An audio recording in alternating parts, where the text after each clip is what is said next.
반갑습니다. 네, 방금 소개받은 노승수 목사고요. 오늘부터 3일간 4번에 걸쳐서 그 우울증과 관련된 내용을 가지고 말씀을 전하고자 합니다. 오늘은 이제 첫날이어서 이제 제목은 사역과 우울증인데요. 꼭 사역만 해당하는 것은 아니고요. 우리의 일터와도 이제 관계가 있습니다. 그래서 여러분의 삶의 현장에서 여러분이 일하는 것과 관련해서 우리의 삶 가운데 어떻게 우울증이 올 수 있는지, 우리의 삶 가운데 어떻게 역경이 올 수 있는지 이제 이것을 다룰 거고요. 내일 저녁에는 이제 신앙생활과 이제 우울증인데요.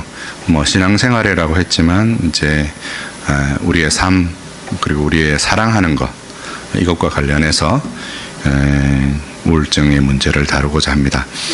그 프로이드가 건강한 삶을 정의할 때 2가지 얘기를 했어요. 일하고 사랑하는 능력을 건강한 삶이다 이렇게 정의했습니다. 그래서 우리가 마땅하게 해야 할 일들을 잘 해내는 것, 그리고 우리가 사랑해야 할 사람들을 제대로 잘 사랑하는 것, 이제 그것이 건강한 삶이죠. 그것이 잘 안 되어서 우리의 삶 가운데 여러 영적인 질병들, 심리적인 질병들, 그리고 육체적인 질병들이 찾아오게 되는 것입니다. 그래서 첫날, 둘째 날은 이제 그 주제로 다룰 테고요. 셋째 날, 그러니까 주일날 오전이죠. 주일날 오전은 이제 인간에 관한 이해를 다룰 것입니다. 그래서 성경이 특별히 사람에 관해서 어떻게 설명하는가에 관해서 다루고, 그것을 우리가 잘 이해함으로 어떻게 이런 우리의 삶에 주어진 역경들을 순적하게 잘 헤쳐나갈 수 있는가 하는 부분을 다룰 것이고요. 저녁에는 이제 공동체와 우울증을 다룰 텐데요. 공동체를 얘기하는 이유는 사람이 이제 공동체적인 존재여서 그래요. 그래서 사람에게 치유가 일어나고 회복이 일어나려면 공동체적이어야 될 필요가 있어서 이제 이 주제를 이렇게 잡았습니다. 그 중에서도 이제 오늘은 첫째 날 사역과 우울증 혹은 이제 일과 우울증을 다루는 내용으로서 열왕기상 19장의 본문을 함께 읽었습니다. 19장은 여러분 잘 아시는 대로 엘리야가 이세벨을 피하여서 호렙산으로 도망하는 이야기를 다루고 있습니다. 근데 그 앞전에 보면 이제 배경이 있죠. 어떤 배경이 있습니까? 갈멜산에서 바알과 아세라 선지자 850인과 함께 이제 전투를 벌이는 거죠. 영적 전쟁을 벌입니다. 영적 전쟁을 벌일 때 이제 엘리야의 조건은 이거였습니다. 지금 여기다가 제물을 바치는데 불을 놓지 않고 하늘에서 불을 내리는 신이 참 신이다. 이렇게 해서 오전부터 오후까지 바알과 아세라 선지자들이 자기의 몸을 상하면서 신의 이름을 불렀으나 그 신이 응답하지 않았습니다. 그리고 엘리야가 그 제단 주변에 물을 붓고 하나님께 기도했더니 하늘에서 불이 내려와서 제단을 살랐고 거기에 모였던 모든 이스라엘 백성들이 여호와가 참신이다, 여호와가 참신이다 하는 것을 고백했죠. 여러분 아시는 대로 그 전에 엘리야가 3년 6개월 동안 비를 오지 않게 했는데요. 이 예언에는 이제 의미가 있어요. 그 바알과 아세라 신이 어떤 신이냐면요. 그 유대에서 풍요의 신입니다. 그래서 바알 신은 하늘의 신이고 아세라 신은 땅의 신이에요. 그래서 하늘의 신과 땅의 신이 서로 성적으로 이렇게 만나게 되어질 때 땅이 소생하고 땅이 생명을 내는, 특별히 이제 중동 지방 이스라엘 땅은 이른 비와 늦은 비에 비 오는 시기가 딱 정해져 있어요. 그러니까 그 시기에 비가 와서 이 지역의 식물들은 그 시기 동안에 빠르게 막 성장을 하고 열매를 맺어야 되는, 씨를 이렇게 꽃을 피우고 열매를 맺어야 되기 때문에 그런 이제 장면들이 많이 연출된 거죠. 그래서 그 지역에 사는 사람들은 이제 그렇게 생각을 한 거예요. 여러분 호세아서를 읽어보면 그 바알과 아세라를 섬기기 위해서 어떤 일을 벌였냐면 이제 상수리 나무에 모여서 남녀가 서로 이제 그런 음란한 일들을 하는 거예요. 그걸 보고 하늘의 신과 땅의 신이 사람이 서로 자극을 받아서 성적인 관계를 맺으면 하늘에서 비가 내린다. 이렇게 생각을 한 것이죠. 이게 잘못됐다는 것을 이제 교훈하기 위해서 3년 6개월 동안 비가 오지 않게 한 것입니다. 그리고 이제 이 850대 1의 대결이 있고 난 다음에 이제 산에 올라가서 엘리야가 기도하잖아요, 그죠? 기도해서 저기 먼 바다에서 조각구름이 떠오르고 그 조각구름이 떠올라서 이스라엘에 비가 내리기 시작합니다. 비를 내리시는 하나님이 바알과 아세라가 아니라 여호와 하나님이라는 것을 이스라엘 백성 앞에서 증명한 것이죠. 그리고 이제 그 앞에 보시면 바로 앞절에 오늘 저와 여러분이 읽은 본문 바로 앞절에 18장 46절에 보면 여호와의 능력이 엘리야에게 임함에 그가 허리를 동이고 이스라엘로 들어가는 곳까지 앞에서 달려갔더라 이렇게 되어 있어요. 하나님의 능력이 임해서 마치 무슨 초능력자처럼 마차 앞을 달려서 이스라엘 성으로 이렇게 막 달려서 들어간 거예요. 이렇게 달려 들어갈 때는 엘리야가 뭐를 기대했겠어요? 이제 하나님께서 이스라엘을 회복하시는 때가 이때구나 하는 마음으로 이제 그 땅에 들어간 거예요. 이스라엘 성에 들어갔는데 거기서 벌어진 일이 뭐였어요? 오늘 본문 1절에 보니까 선지자를 다 죽였다라고 말하니까 이세벨이 2절에 뭐라고 말했어요? 사신을 엘리야에게 보내어 이르되 내가 내일 이맘때에는 반드시 내 생명을 저 사람들 중 한 사람의 생명과 같게 하리라. 그렇게 하지 아니하면 신들이 내게 벌 위에 벌을 내림이 마땅하니라 한지라. 이 말을 듣고 이제 엘리야가 마음이 녹아버린 거예요. 그래서 이제 엘리야에게 여러 가지 증상이 나타나는데 4절에 보면 죽고자 했습니다. 그죠? 죽기를 원하여 자기가 죽기를 원하여 이렇게 얘기했고 4절 또 후반부에 보면 내 조상들보다 내가 낫지 못합니다 하고 이제 비교도 하죠. 무가치함에 대해서도 자신의 삶이 무가치하다고 생각하고 비교하고 죽기를 원하고 5절에 보니까 누워서 잤다 그랬어요. 그죠? 누워서 자고 그 다음에 9절에는 보면 이제 굴에 머물고 10절에 보면 어떤 내용이 나오냐면 10절에 보면 자기 연민에 빠지죠. 내가 열심히 유별하다. 내가 다른 사람들보다 열심히 유별했는데 저들이 내 생명을 찾아서 죽이려고 한다. 그래서 자기 연민에 빠집니다. 이런 증상들이 이제 전형적인 일에서 좌절을 겪었을 때 나타나는 이제 우울증의 증상이라 할 수 있습니다. 그 DSM이라는 미국의 정신의학 진단 편람이라는 책이 있어요. 그 DSM-4에 보면 진단 기준이 이제 9가지 정도로 나오는데요. 5개 이상의 증상이 2주간 계속 지속되면 이런 상태를 이제 우울증이다 이렇게 정의를 했어요. 그 내용에 보면 첫 번째, 하루의 대부분을 그리고 거의 매일 지속되는 우울한 기분이 주관적, 객관적 관찰에 의해서 드러난다. 두 번째, 또는 거의 모든 일상 활동에 대한 흥미나 즐거움이 하루 대부분 거의 매일같이 뚜렷하게 저하되는 경우가 있을 때. 지금 엘리야가 그런 상황이잖아요. 내가 죽기를 원합니다. 그리고 굴 속에 들어가 있고 자기 연민에 빠져 있고 그죠? 무가치하다 생각하고 자기의 조상들보다 내가 낫지 못하다 이렇게 생각하고 밥도 안 먹고 있고 그죠? 세 번째 조건은 이거예요. 체중 조절을 하고 있지 않는 상태에서 의미 있는 체중 감소나 체중 증가, 거의 매일 나타나는 식욕 감소나 증가가 있을 때. 그리고 네 번째, 매일 나타나는 불면이나 과다수면. 이제 엘리야는 이제 과다수면 상태에 있었던 것이죠. 거의 매일 나타나는 정신의 운동성의 초조나 지체. 거의 매일 나타나는 피로나 활력의 상실. 천사가 2번이나 나타나서 그를 격려하고 음식을 먹으라고 해야 되는 그런 상황에 빠져 있었죠. 거의 매일 나타나는 무가치함, 과도하게 느끼는 부적절한 죄책감. 나는 내 조상보다 낫지 못합니다 하고 자기 자신에 대해서 그죠? 자기가 했던 사역들에 대해서 이제 부정하는 거죠. 차라리 죽는 것이 낫습니다. 이제 이렇게 부족한 하다고 자기 자신을 정죄하고 무가치하게 생각하는 상황이 반복되었습니다. 그리고 거의 매일 나타나는 사고력이나 집중력의 감소, 우유부단함. 실제로 자기 혼자 남았겠어요?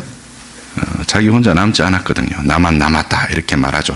오바다라는 국내 대신을 만났을 때 그 국내 대신을 통해서 아합에게 메시지를 전할 때 국내 대신이 분명히 뭐라고 말해줬냐면, 내가 하나님의 선지자들을 동굴에 이렇게 보호하고 있습니다라고 분명하게 말했는데도 불구하고 자기 혼자 남았다고 이제 그렇게 과장하면서 사고가 왜곡되고 이제 그런 증상이 이제 엘리야에게 나타난 것이죠.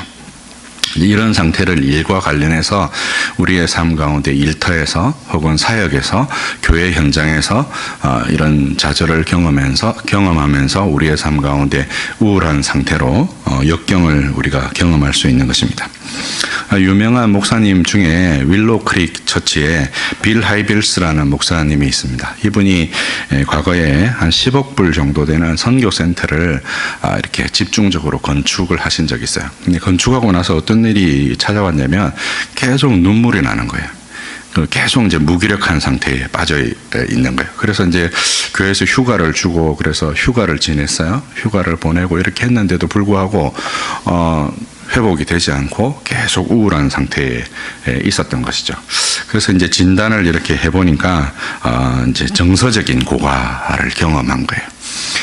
이런 상태를 이제 보통 엘리야 신드롬이라고 합니다. 그러니까 이 엘리야의 신드롬은 이제 이 번아웃 상태인데요. 이 번아웃 상태의 특징은 이 뭐냐면 요구하지 않는 것을 요구받는 데 있어요. 그 실제로 이제 엘리야가 이렇게 그 850명의 선지자와 전투를 하고 나서 그 회복을 생각했다면 어떻게 가면 돼요? 그냥 아합하고 같이 마차 타고 이스라엘로 들어가면 되잖아요, 그죠? 굳이 거기를 달려가야 될 필요가 있어요, 없어요? 없죠, 그죠? 뭐 힘자랑하는 것도 아니고 그럴 필요가 전혀 없죠. 근데 이제 오버하게 되는 거죠. 오버페이스하게 되는 거예요. 누가 요구하지 않는데 나 혼자만 이 전투를 하는 것 같은 거예요. 교회에서도 그럴 때 있잖아요, 그죠? 여러분 교회에서 이렇게 이런저런 사역하는데 아무도 나를 안 도와주는 것 같아. 그리고 이 일에 수고하는 사람이 나 혼자인 것 같아.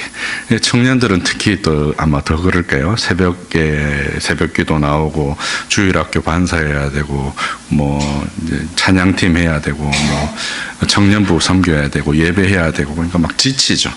그래서 누가 나한테 그렇게 요구하는 사람이 없음에도 불구하고 내가 그 일들을 계속 하게 되고 하면서 지치게 되는 거예요. 물론 주변에 그것을 요구하는 사람이 있기는 합니다. 있기는 하지만 그렇게 선택하고 그렇게 결정한 사람은 누구냐면 자기 자신이죠, 사실은. 그죠? 그렇게 결정한 이유가 뭐냐면 우리 안에 내사된 심상으로서의 아버지상이 있는 거예요. 그러니까 자기 스스로 검열을 해요. 누가 나를 검열하는 것이 아니라 내가 이렇게 뭔가 행동을 했을 때, 예를 들어서 제가 예를 하나 들어볼게요. 누군가한테 이렇게 인사를 했어요. 인사를 했는데 그분이 딴 생각에 잠겨 있든지 혹은 다른 분하고 인사를 하든지 이래서 제 인사를 잘 못 받을 수 있잖아요. 그죠? 그럼 뭐 딴 생각하느라 못 받았구나, 혹은 뭐 옆 사람하고 인사하느라 잘 못 받았구나 이렇게 생각할 수도 있는데, 어떻게 생각이 들기도 하냐면 내가 마음에 안 드나? 이런 생각을 하잖아요. 그죠? 그 사람이 나한테 그런 메시지를 준 적이 없어요. 그죠?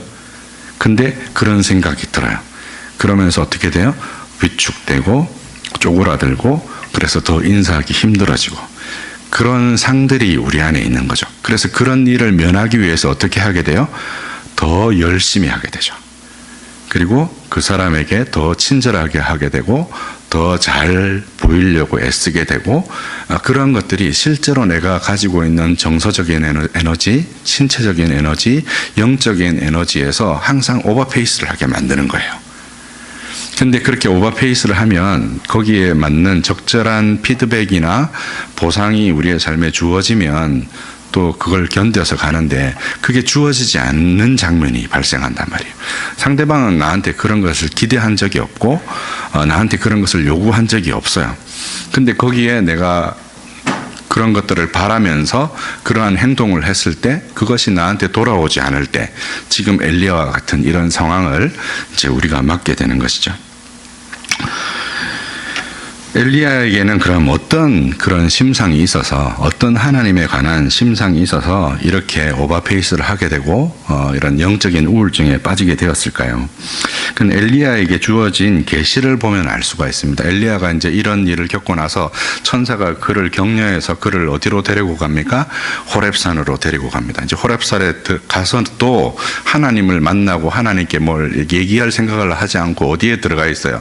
굴 속에 들어가 있죠, 그죠? 굴 속에 들어가 있으니까 하나님께서 그에게 말씀하십니다. 네가 왜 지금 여기 있느냐? 지금 왜 도대체 여기 있느냐? 이렇게 하나님께서 말씀하십니다. 그러고 나서 하나님께서 그에게 계시를 보여주세요. 근데 이 계시에 되게 독특한 지점이 있습니다. 성경의 계시라는 것은 하나님께서 당신을 드러내어 보이시는 거예요. 그렇죠? 나는 뭐 전능한 하나님이다. 나는 이삭에게 약속했던 하나님, 아브라함에게 약속했던 하나님, 야곱에게 약속했던 하나님이다. 나는 모세에게 나타났던 하나님이어서 이스라엘을 출애굽했던 그 하나님이다. 이렇게 하나님께서 당신을 드러내어 보이시는 것이 통상적으로 계시라고 합니다. 그렇죠? 근데 오늘 본문에는 하나님께서 뭔가를 보여주시는데 거기에 하나님이 없다는 게 계시예요. 이게 역설이죠, 그죠? 근데 여기에 답이 있어요. 그러니까 뭐가 지금 보여지냐면 세 가지 이상이 보여지는데 첫 번째 보여졌던 게 폭풍이에요. 그죠? 폭풍이 막 부는데 거기에 하나님이 계시지 않았어요. 그죠? 그 다음에 지진이 막 있었는데 거기에도 하나님이 계시지 않았습니다. 그죠? 그 다음에 불이 막 있는데도 거기에 하나님이 계시지 않았습니다. 그 다음에 어디에 하나님이 계셨어요? 그 위에 세미한 소리가 있는데 하나님께서 그때서야 그 엘리야에게 말씀하시고 엘리야가 겉옷으로 얼굴을 가리고 하나님 앞에 나와서 말하는 장면이 기록되어져 있죠. 여러분 이제 이 본문을 볼 때 참 이상하잖아요. 하나님이 거기에 계시지 않는다고 말하는데 거기 지진도 있고 폭풍도 있고 불도 있다 이 말이죠. 이 도대체 뭘 하나님께서 엘리야에게 말씀하고 싶으셨을까요? 이거는 이제 뭘 보면 알 수 있냐면 신약에 오면 이 엘리야로 이렇게 엘리야로 소개되는 인물이 한 명 있어요. 누구예요? 세례 요한이 엘리야로 소개되죠. 근데 엘리야도 비슷한 경험을 합니다. 세례 요한도 비슷한 경험을 합니다. 예수님께 사람을 보내어서 묻잖아요. 오실 그이가 당신입니까? 아니면 다른 사람을 기다려야 합니까? 이게 이제 엘리야의 오해였어요. 세례 요한의 오해였어요. 세례 요한은 예수님을 준비하는 사람이었잖아요. 그죠? 이스라엘의 많은 사람들이 예수님이 메시아라는 사실을 몰랐을 때도 세례 요한은 예수님이 메시아라는 사실을 알고 그에게 세례를 베풀었던 그런 인물이었는데 어떤 이유로 이 세례 요한에게 오해가 생긴 것이죠. 그래서 오실 그이가 당신입니까? 아니면 다른 사람을 우리가 기다려야 합니까? 이렇게 물어보게 된 거예요. 그러면 세례 요한은 도대체 어떤 오해를 했을까요? 그거는 세례 요한의 설교를 들어보면 알아요. 그 세례 요한의 설교가 마태복음 3장에 나오는데요. 설교의 내용을 요약해 보면 이거예요. 누가 너희를 들어서 아브라함의 자손이라 하더냐? 회개하라. 천국이 가까웠다. 도끼가 나무 뿌리에 놓였는데 열매 맺지 않는 나무마다 찍어서 불에 던지고 알곡은 모아서 곳간에 넣고 쭉정이는 꺼지지 않는 불에 태울 것이다. 이 메시지의 핵심이 뭐예요? 하나님께서 심판하실 것이다. 메시아가 오면 그 메시아가 뭘 행하실 거라는 거예요? 심판을 행하실 거라는 게 메시지의 핵심이에요. 근데 예수님이 가는 곳마다 어떤 일이 벌어졌어요? 심판이 안 일어나고 어떤 일이 벌어졌어요? 병든 자가 고침받게 되고 갇힌 자가 노임받게 되고 이런 일이 벌어지잖아요. 그러니까 이제 오해를 했던 것이죠. 그래서 이 세례 요한의 메시지에 보면 이런 메시지가 있어요. 나는 너희에게 물로 세례를 주지만 내 뒤에 오시는 이는 불과 성령으로 너희에게 세례를 베풀리라 하는 말씀이 나와요. 근데 이 불과 성령으로라고 번역되어 있는 이 부분은 매우 미묘한 뉘앙스를 가지고 있는 본문이에요. 어떤 미묘한 뉘앙스가 있냐면 이 성령이라는 단어는요, 우리말에 어떤 단어하고 비슷하냐면 배라는 단어하고 비슷해요. 우리말에 배가 몇 개의 뜻이 있어요? 사람의 배, 그죠? 먹는 배, 그리고 타는 배, 이 세 가지 뜻이 있죠. 이 성령이라는 단어도 세 가지 뜻이 있어요. 폭풍이라는 뜻이 있어요. 그 다음에 사람의 호흡이라는 뜻이 있고, 그 다음에 영, 성령 이럴 때 영이라는 뜻이 있어요. 히브리어도 마찬가지고 헬라어도 마찬가지예요. 그래서 성령과 불로 너희에게 세례를 베풀리라 이렇게 하니까 성령을 주셔서 너희에게 세례를 베풀리라, 우리가 이렇게 읽기 쉽지만 본문의 문맥으로 보면 어떻게 읽히냐면 폭풍과 불로 세례를 베풀리라, 이렇게 읽을 수가 있어요. 왜냐하면 이 폭풍과 불은 뭐를 의미하는 것이냐면요, 하나님의 심판을 상징하는 거예요. 그러니까 그런 의미인 것이죠. 오늘 본문에 나오는 세 가지 이상이 있잖아요. 지진, 폭풍, 불, 이 세 가지 이상은 다 하나님의 심판에 관련된 이상이에요. 그리고 이 심판에 관련된 이 이상은 어디에서 성취가 되냐면 오순절날 성취가 돼요. 사도행전 2장에 보면 성령이 임할 때 세 가지 표적이 나타나죠. 세 가지 표적이 뭐예요? 모인 곳이 진동하더니, 급하고 강한 바람 소리가 있고, 그 다음에 뭐가 있었어요? 불의 혀와 같이 갈라지는 것이 각 사람의 머리 위에 있었단 말이에요. 이 세 가지가 뭐예요? 지금 모인 것이 진동한 것, 지진, 그죠? 그 다음에 급하고 강한 바람 소리, 폭풍, 그죠? 그 다음에 불의 혀와 같이 갈라지는 것이 각 사람 머리 위에 있는 불, 이 세 가지 이상이 등장하는 것이죠. 우리가 오순절 성령 강림을 생각할 때, 성령 강림 이러면 하나님께서 그에게 구원의 은혜를 베푸셔서 이들이 성령 받고 이런 것을 생각하기 쉽지만, 사도행전 2장의 문맥에서는요, 하나님의 심판의 성취예요. 그러니까 세례 요한이 오해했던 부분, 그 심판이 이루어지지 않는 부분의 성취가 바로 이 오순절 성령 강림 사건이에요. 그래서 이 성령 강림 사건에 대해서 사람들이 막 방언하는 걸 듣고 사람들이 뭐라고 얘기했냐면, 저들이 세술에 취하였다, 이렇게 오해를 했거든요. 그랬을 때 베드로가 일어나서 설교를 하죠.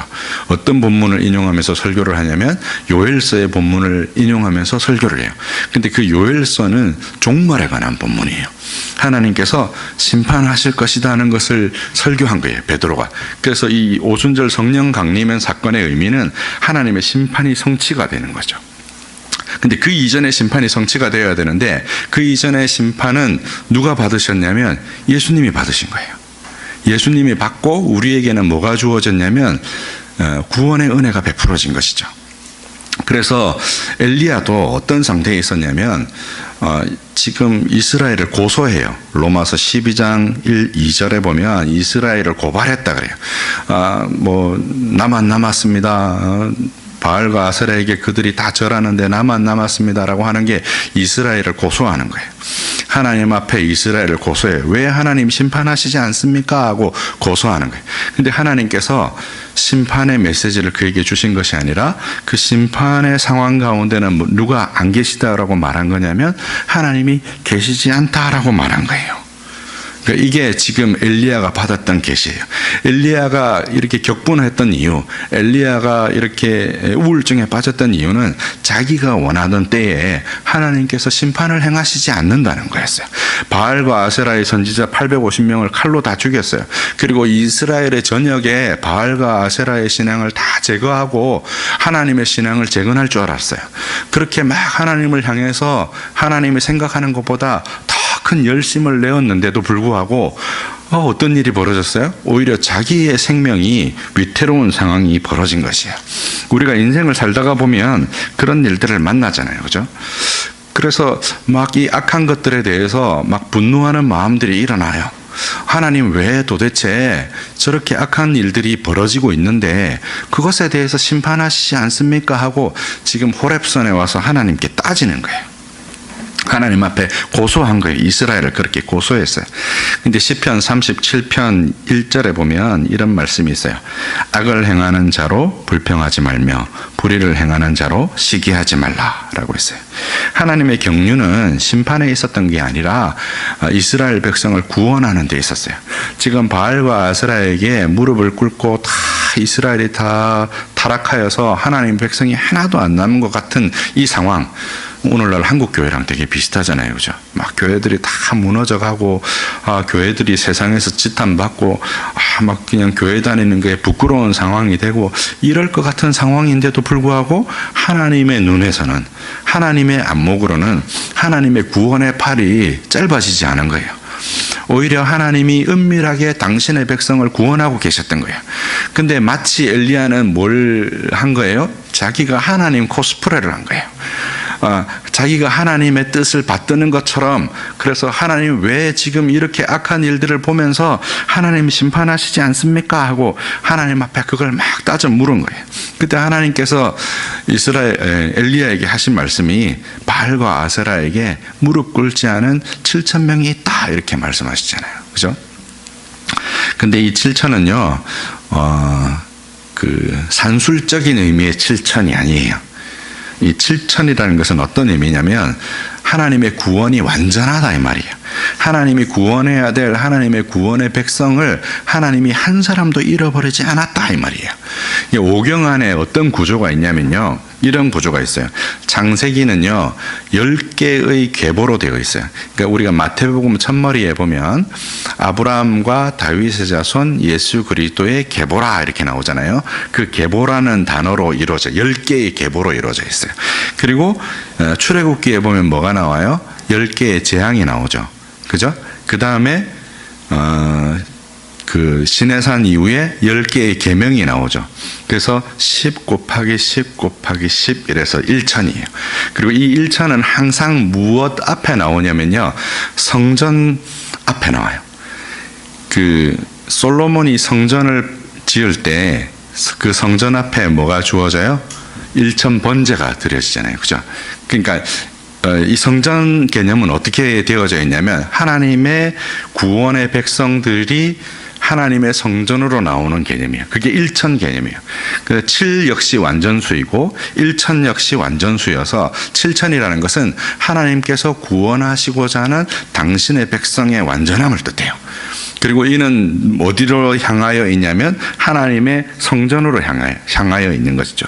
그래서 이 7,000명의 구원받을 하나님의 백성을 하나님께서 이런 바알과 아세라에게 다 절하고 온 이스라엘의 영토가 음란으로 물들고 하나님을 배도하는 이런 상황에서도 하나님을 다 떠난 것 같고 하나님을 도무지 알지 못하는 것 같고 하나님의 이름이 더럽혀지고 하나님의 거룩한 이름이 다 망하여 가는 것 같은 그 순간에도 하나님께서는 당신의 백성을 결코 단 한 사람도 잃어버리신 적이 없다 하는 것을 하나님께서 엘리야에게 말씀해 주시는 거예요. 근데 이제 우리는 자꾸 그렇게 생각하죠. 어떤 생각을 하냐면 우리가 나서서 하나님의 일을 할 것처럼, 우리가 나서서 모든 것들을 다 해결할 것처럼, 마치 하나님을 대변하는 것처럼 우리 스스로를 막 생각하는 거예요. 그런 것 때문에 무너지게 되는 거죠. 이 고든 맥도날드라고 미국의 유명하신 침례교 목사님 계세요. 이 목사님이 쓴 유명한 책 중에 내면 세계의 질서와 영적 성장이라는 책이 있어요. 근데 이 책을 고든 맥도날드 목사님이 어떻게 쓰게 되었냐면요, 침례교회 중에서 매우 큰 교회에서 사역을 하다가 목사님에게 문제가 생겼어요. 교회의 비서와 성적인 부정한 관계에 빠지게 된 거예요. 성적인 부정한 관계에 빠지게 됐는데 그거를 누가 주변에서 알고 당회에다가 투서를 했어요. 근데 이제 딱 잡아 떼지지 않으시고 이분이 건강하게 자기의 죄를 자백하고 회개하고 강단에서 물러났어요. 목회직에서 물러난 거죠. 더 놀라운 것은 이 교회가 수년이 지나고 나서 한 7, 8년 지나고 나서 이 목사님을 다시 교회의 담임 목사로 청빙했다는 거예요. 그러니까 그런 과정을 통해서 이분이 쓰신 책이 뭐냐면 내면 세계의 질서와 영적 성장이라는 책이에요. 이 책에 보면 이제 어떤 얘기가 나오냐면 이제 미국의 플로리다 지방을 가면 악어 많이 나오고 이런 지방이잖아요, 그죠? 습지도 많고, 그러니까 집안이 안 단단한 거예요. 안 단단한 집안 위에다가 이제 이렇게 도로를 깔아놓으면 어떤 현상이 생겨요? 싱크홀 같은 게 생기죠, 그죠?